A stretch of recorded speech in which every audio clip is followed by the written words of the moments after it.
नाश्त्यासाठी पोहे, उपीट, शिरा तर आपण नेहमीच बनवतो. पण 1 वाटी रव्याचा वापर करून असा हा खमंग कुरकुरीत पोटभरीचा नाश्ता तुम्ही कधी केलाय का? मला खात्री आहे तुम्ही नक्कीच केला नसेल. मग तो कसा करायचा? तर त्यासाठी काय करायचं आहे, 1 वाटी आपल्याला घ्यायचा आहे बारीक रवा. रवा एका भांड्यामध्ये काढून घेऊ. त्यानंतर याला छान बाइंडिंग यावं, चवीला पदार्थ चांगला लागावा याकरता यामध्ये आपण 3 चमचे बेसन पीठ घालणार आहोत. पदार्थ छान कुरकुरीत व्हावा याकरता त्यामध्ये आपल्याला 3 चमचे तांदळाचं पीठसुद्धा घालायचं आहे. त्यानंतर घालूयात अर्धी वाटी दही.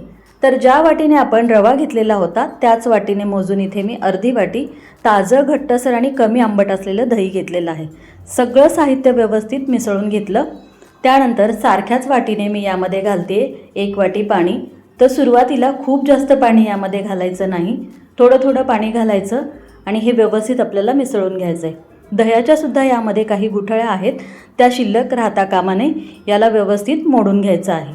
तर थोडं थोडं पाणी घालायचं आणि व्यवस्थित याला मिक्स करून याचं घट्टसर असं मिश्रण तयार करून घ्यायचं आहे. हे संपूर्ण मिश्रण तयार करण्याकरता मला 1.5 वाटी पाण्याचा इथे वापर करावा लागला आहे. तर आता हे मिश्रण तयार झालं. यावरती झाकण ठेवायचं आहे आणि 10 मिनटासाठी याला आपण असंच भिजत ठेवणार आहोत. तर 10 ते 15 मिनटानंतर मी यावरचं झाकण काढलेलं आहे. रवा व्यवस्थित भिजला आहे, छान फुललेला आहे. आता यामध्ये घालूयात 2 कमी तिखट बारीक चिरलेल्या हिरव्या मिरच्या, अर्धा चमचा यामध्ये लाल तिखट घालायचं आहे. त्याचबरोबर अर्धा चमचा मी यामध्ये जिरं घातलं, चवीपुरतं मीठ घालायचं आहे आणि त्यानंतर यामध्ये घालूयात एक मध्यम आकाराचा बारीक चिरलेला कांदा, मध्यम आकाराचा बारीक चिरलेला टोमॅटो आणि भरपूर सारी बारीक चिरलेली कोथिंबीर घालायची आहे. आता इथे मी कांदा, टोमॅटो आणि कोथिंबीरीचा वापर केला. याऐवजी तुम्ही वेगवेगळ्या भाज्यासुद्धा यामध्ये बारीक चिरून घालू शकता. कांदा, टोमॅटो आणि कोथिंबीर यामध्ये घातल्यानंतर इथे मी एक छोट्या आकाराचा बटाटा साल काढून किसून घेतलेला आहे.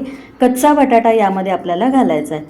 तुम्हाला हवं असेल तर उकडलेला बटाटासुद्धा तुम्ही यामध्ये स्मॅश करून घालू शकता किंवा किसून घालू शकता. याला मिक्स करून चांगलं एकजीव करून घ्यायचं आहे. इथे मी फक्त कांदा, टोमॅटो, कोथिंबीर वापरलेली आहे. वेगवेगळ्या भाज्या तुम्ही जर का यामध्ये चिरून घातल्या तर तुमचा हा जो नाश्ता आहे तो खूप जास्त पौष्टिक होणार आहे. तर हे बघा, घेतलेलं सगळं साहित्य व्यवस्थित मिसळून असं हे मी बॅटर तयार करून घेतलेलं आहे. पण हे बॅटर आणखीन घट्टसर आहे, त्यामुळे मी यामध्ये अर्धी वाटी आणखीन पाणी घातलेलं आहे. थोडंसं आपल्याला हे सैलसर बॅटर तयार करायचं आहे. खूप जास्त घट्ट किंवा पातळ नाही, थोडंसं असं सैलसर मी हे तयार करून घेतलेलं आहे. तर अशा रीतीने इथे हे आपलं बॅटर तयार झालं आहे. पण आपला नाश्ता छान जाळीदार आणि हलका फुलका, आतून मस्त मऊ लुसलुशीत व्हावा याकरता आपण यामध्ये पाव चमचा आणि त्यापेक्षा थोडंसं कमी इनो फ्रूट सॉल्ट घालणार आहोत. इथे मी इनोचा वापर केला आहे. तुम्हाला हवं असेल तर खाण्याचा सोडा वापरला तरीसुद्धा चालेल. यावरती थोडंसं पाणी घालायचं, म्हणजे मग इनो ॲक्टिवेट होतं आणि याला व्यवस्थित या मिश्रणामध्ये मिक्स करून घ्यायचं आहे.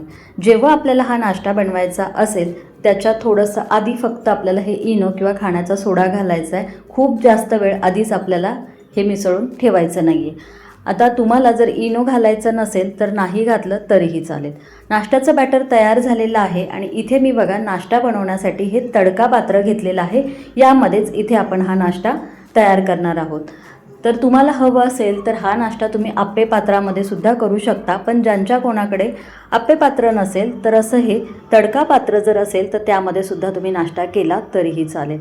यामध्ये चमचाभर तेल घालायचं आणि त्यानंतर साधारण पळी ते 1.5 पळी इतकं बॅटर आपल्याला यामध्ये घालायचं आहे.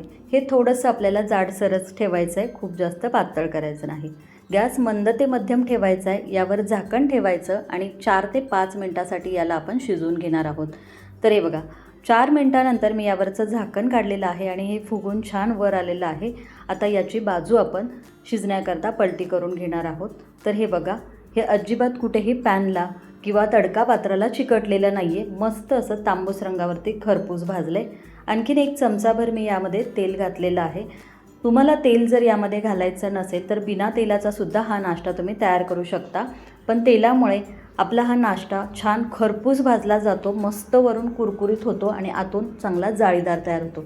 तर दुसऱ्या बाजूने सुद्धा यावर झाकण न ठेवता आणखीन 2 मिनटं मी याला चांगलं भाजून घेतलेलं आहे. आणि तुम्ही इथे बघाल तर दोन्ही बाजूंनी आपला हा पदार्थ छान असा तांबूस रंगावरती भाजून झालेला आहे. मस्त कुरकुरीत पदार्थ तयार झाला. आता याला आपण एका प्लेटमध्ये काढून घेणार आहोत. आणि सारख्याच पद्धतीने शिल्लक राहिलेलं जे मिश्रण आहे त्याचासुद्धा आपण नाश्ता तयार करून घेणार आहोत. सकाळच्या घाई गडबडीच्या वेळेला नाश्त्यासाठी किंवा लहान मुलांच्या टिफिनसाठी हा नाश्ता तुम्ही अगदी फटाफट अवघ्या 10 ते 15 मिनिटात बनवून तयार करू शकता. मी यामध्ये इनोचा वापर केलेला आहे, पण जर का तुम्हाला इनो न घालता हा पदार्थ तयार करायचा असेल तरीसुद्धा तुम्ही हा पदार्थ तयार करू शकता. मस्त असा हा जाळीदार आणि हलका फुलका बनून तयार होतो. रव्यापासून नाश्त्यासाठी नेहमीच उपीट आणि शिरा करण्यापेक्षा असा हा आगळा वेगळा नाश्त्याचा पदार्थ तुम्ही नक्कीच करू शकता. चवीला खूप छान लागतो, पचायला हलका आहे आणि त्याचबरोबर पोटभरीचा सुद्धा आहे. त्यामुळे सकाळच्या नाश्त्यासाठी किंवा मुलांच्या टिफिनसाठी हा झटपट तयार होणारा नाश्ता तुम्ही सुद्धा एकदा नक्की करून बघा.